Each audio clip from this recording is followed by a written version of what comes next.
Hello and welcome to an episode of The Weather's Turned Really Chilly. It's time for a hearty soup.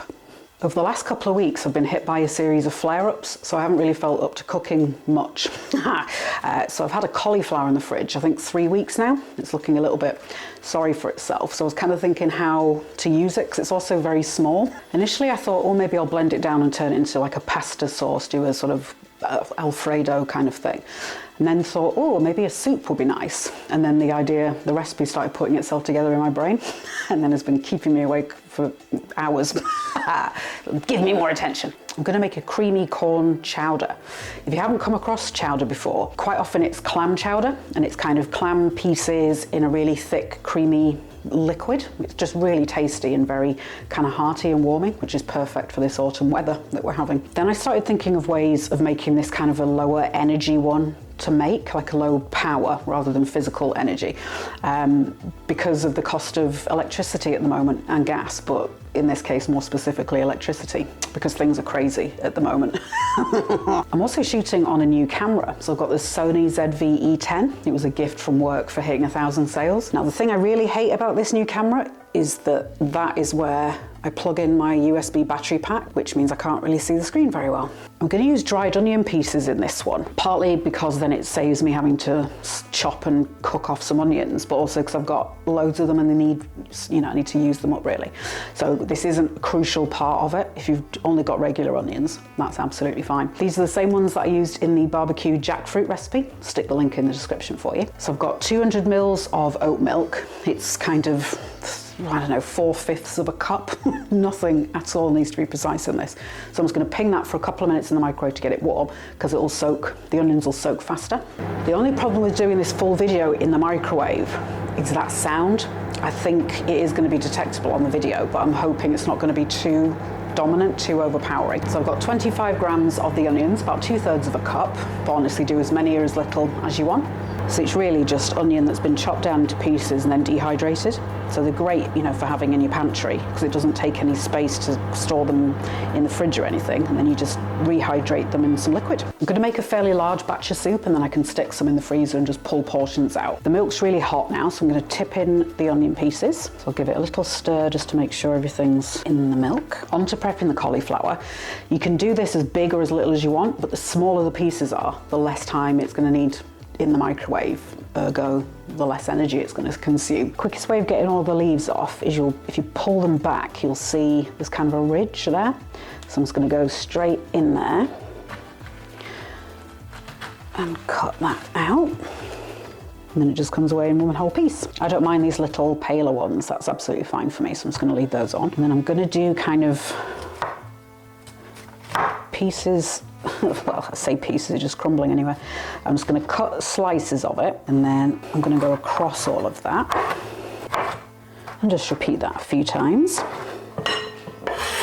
Did a bit of looking online last night, and on average a microwave uses half the amount of power that a stove does, or a hob if you're in the UK. These figures are going to be in pounds sterling, but it's roughly equivalent in the States. It's going to work out, same amount of power usage. Based on the new price cap that's coming into effect in October, the stove 10 minutes would be 10 pence and the microwave would be 6 pence. So it's just a tiny bit over half. But also remember that a microwave cooks things much faster than a stove does. So it's probably going to take half the amount of time and half the amount of electricity. So it's going to, it is going to save quite a bit, especially if you start multiplying that over weeks and months, it is going to have an effect. I've measured out around 500 mils of oat milk, which is just over 2 cups. And then I'm going to cover it with a microwave safe plate. I think I'm going to do it 3-minute blasts and kind of stir every 3 minutes. Now this microwave is actually an 800 watt microwave, so it's using even less power than the figures I quoted earlier. While the cauliflower's cooking, I'm going to cut down 3 sticks of celery. I've rinsed the stalks and cut that end off, but I'm leaving those ones on because then I've got something to hold on to. I'm going to cut these into half, I think, but leave some attached. So just put the blade in, pull it down, just to get slightly smaller pieces, and then just dice that down. Cauliflower's had its first 3 minutes, let's have a check. What we need to do is if you poke it with a knife, the knife just slides in. I don't think we're there yet. but I'm just going to eat a piece and then we can tell. Yeah, that's still very crunchy and the milk is only just starting to warm, so I think I'll just bang it in for 5 minutes. Initially when I thought about doing chowder, I thought, oh, I'll put a can of coconut milk in with it to get that kind of creaminess. But then remembered I've got some cashews in the freezer that could probably do with being used up, because I think it's been in there 2 years. They're still fine, they taste good, but I've got another bag waiting in backup. So I've soaked a load overnight, pulled them out the freezer, covered them in cold water. This is 140 grams of cashew pieces, which is about a cup, thereabouts. Again, doesn't need to be precise. So I'm just going to drain these off. The reason for soaking cashews is they go very soft, so it's easier to get them nice and smooth. If you forget to soak them overnight or for 8 hours, whichever, you can do it with hot water, like boiling hot water, and then they tend to soften maybe half an hour. You might need to change the water a couple of times, but you've got some options there. Cauliflower's had another 5. Let's have a look. When I lifted the plate off this time, there's a much different smell. It smells much sweeter and richer, whereas previously it had a kind of, I don't know how to describe it, but the smell of raw cauliflower. It's kind of sharp and bright, whereas this is kind of mellow and round, kind of sweet. Try it on that one. So that is still quite firm. That's a bit of a stalk, so it is going to take a while longer. I think another 5 and that'll probably do it. Microwaves get a lot of derision and I think it's unfair and unnecessary. I think people sneer at them because it's, you know, oh, it's quick, it's cheating or whatever. But I use it a lot, especially for blanching vegetables. Like I do potatoes in there, like the pom puree that I did, same with the potato salad, because it cooks things without having to add water into them. So you just get a much cleaner, purer vegetable taste. So especially with potatoes, you just get pure potato flavour, which is amazing. There are concerns with radiation and microwaves, but if you're watching this video, you're either watching it on a phone, a laptop or a television. They all give off radiation, as does a Wi-Fi router. So, you know, pretty much every electrical device or appliance gives out radiation. I've had a spillage, that's not ideal. Yeah, maybe cling film's a better way to go. So that's very soft. So I think we're in a good place. So I think that had 13 minutes, something like that. But just keep doing it until it's soft. I'm going to use a stick blender for this one, partly because it's easier than having to clean out the jug blender, but also this uses half the amount of power that the jug blender does. This is 1,000 watts. The other one is 2,000 watts.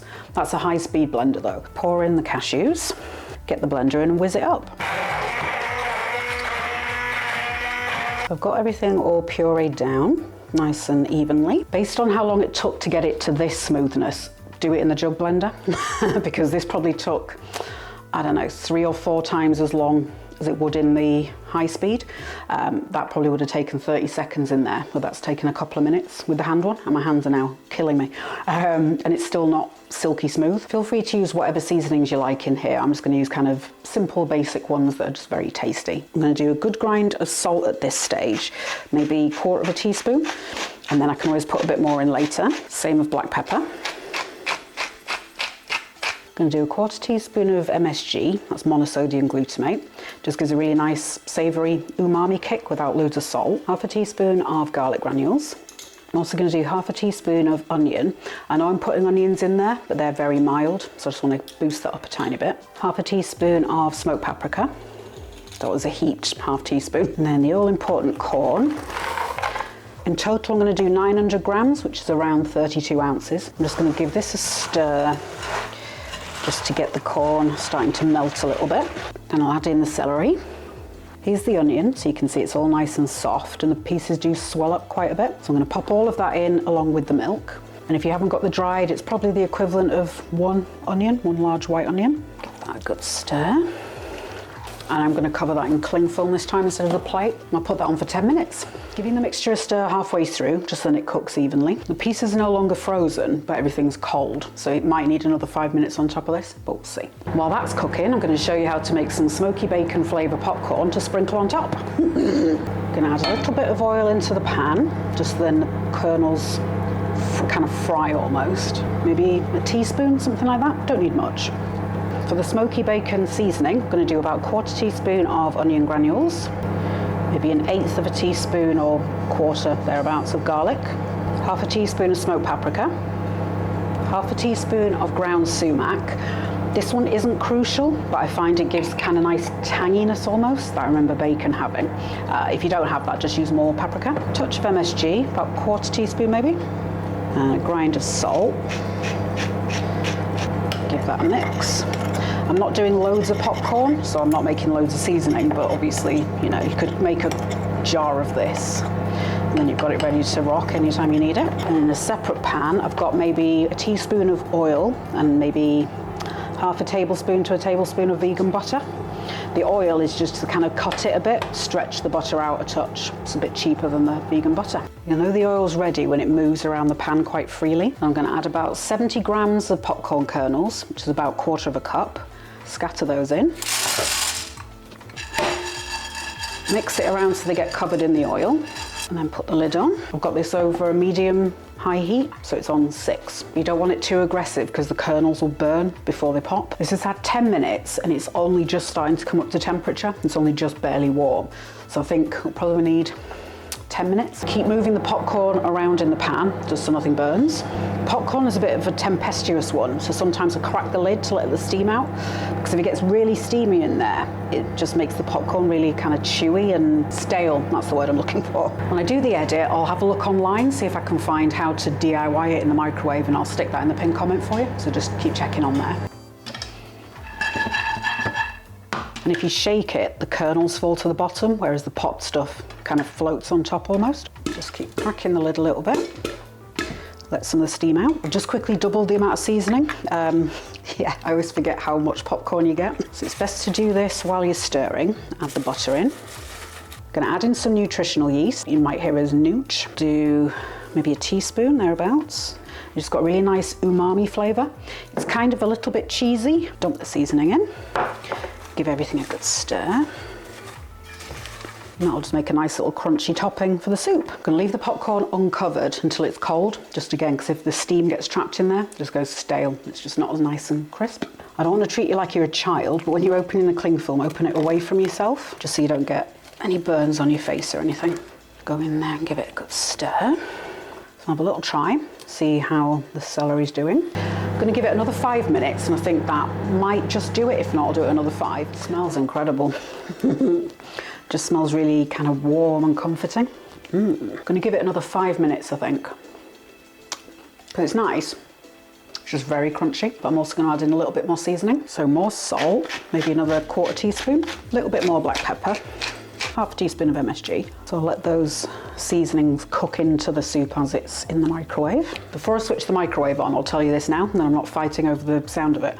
Because I'm gonna freeze most of that, I'm not adding any extra liquid in. That's obviously much thicker than I'd want it as a soup. But if you put liquid in now, all you're doing is storing excess liquid in the freezer. So I'm gonna put it as is into the freezer. One of my patrons bought me these super cubes. So you kind of freeze things in there. And then once it's frozen, you can pop them out and then stack them either in a Ziploc bag or in cling film, that kind of thing. And it just makes storage in the freezer much more compact. And then when I want to eat some, I'll defrost it and then add in more liquid. So maybe even do 1-to-1. So if I've got one of these of soup, do one of these of either chicken flavour stock in water. So I'd use the Massel brand type, or if I want it really rich, could do oat milk and stock powder, mix it up and then pour it in. Because otherwise you are just wasting space in the freezer. Even though you'll know how long it takes to cook in the microwave, because you'll have counted with me, I'd still pull it out and stir it, because otherwise you're going to get build up on the sides, and then that's where it starts burning, so you want to avoid that. There's still a bit of crunch to it, but I quite like crunchy veg, and when it comes to reheating it, that'll cook it down a little bit more as well. I'm not going to blend this smooth. I want to have some chunks left in there, but that's up to you. If you want it completely smooth, feel free. Yeah, I think that's going to be fine. I'm going to do up a small batch just so that I can tell you roughly what ratio to add the extra liquid in. I'm going to do about half a teaspoon of chicken flavour stock. I'm going to add about a ladleful of oat milk. Give it a good stir to mix in the chicken flavour stock. Ping that for a minute. So I've got the oat milk piping hot. So then I'll add in about a ladle of the soup. Mix. For me, that's perfect consistency. I've got a very petite little bowl of soup there. Looking very creamy and delicious. So the soup's all ready to be eaten. I can't tip it too much because it'll just go everywhere. But yeah, the consistency of it, it's nice and thickened, but it's not super thick. But obviously do that as thin or as thick as you want it. The more liquid you add into it, the further it's going to go. So you could even put 2 parts liquid to 1 part soup and then maybe thicken it with cornstarch slurry, or you could do flour and butter, make that into a roux and then heat it up. Just don't start dropping flour or starches into here as a powder, because you'll just get big thick clumps of it, which are just very unpleasant to eat. Have a little slurp of soup. It's incredible. Doing the cauliflower and the cashews has given it a really nice silky, creamy kind of taste to it, but without having to put any kind of cream in there. So that's a really nice little tip there. I'll do that in the future, I think. Or you can just use the coconut milk or even coconut cream if you've got a carton of that, that'd be fine. The corn's lovely and sweet, but then it's somewhat tempered by the smoked paprika, so it's not overwhelmingly cloying or too sickly sweet or anything. Forgot the potatoes, didn't I?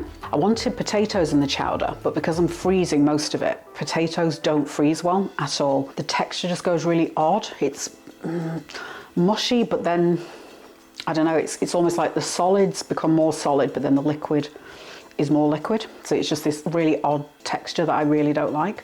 So I thought I'll cook some potatoes separately. I did a large handful of new potatoes and then I'd intended on heating those up and then forgot. So I'm going to drop a couple of these into the soup. Should be fine. To cook them, all I did was slice them in half or cut them down a bit bigger if needed.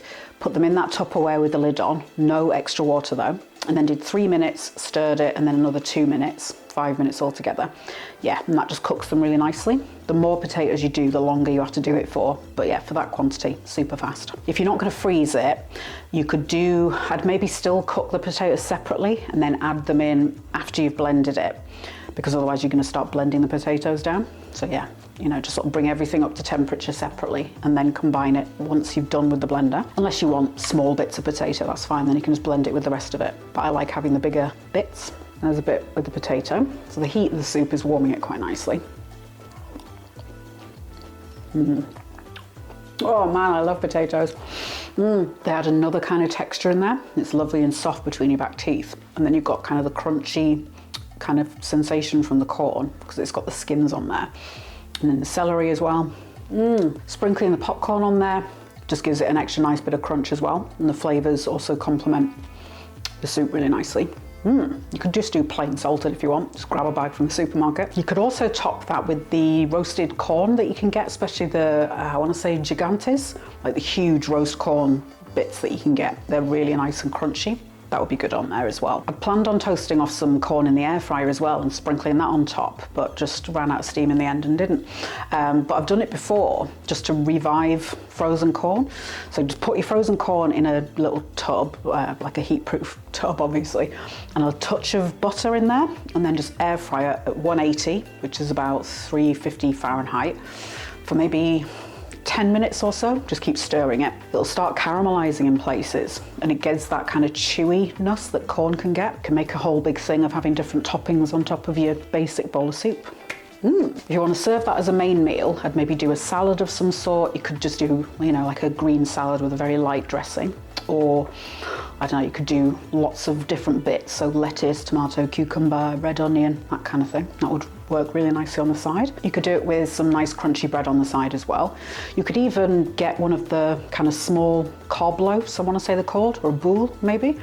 Cut the top off, scoop the inside out, and then serve the soup inside it. And then you've got like an edible bowl. You could maybe do that with one of the gluten-free soda breads. I'm not sure if it will work, so don't blame me if it doesn't. But I'll stick the link to both videos that I've done a soda bread in the description for you. Yeah, worth a shot. This has ended up taking me longer than I thought it was. And I think most of that problem is because the corn was frozen when I put it into the rest. And now that I've done it, I'm remembering cauliflower does take a long time to reheat in the microwave. And I don't know why that is the case, but it is. When I've made, I think I did a cauliflower soup in the past and that took ages to heat back up in the microwave. So yeah, I'd cook the corn separately. That quantity, 5 to 8 minutes, then combine it all together. I think that will drastically reduce the amount of cooking time that it needs. If you're lucky enough to have access to fresh corn, absolutely use that, definitely. And I envy you the opportunity because that would taste incredible.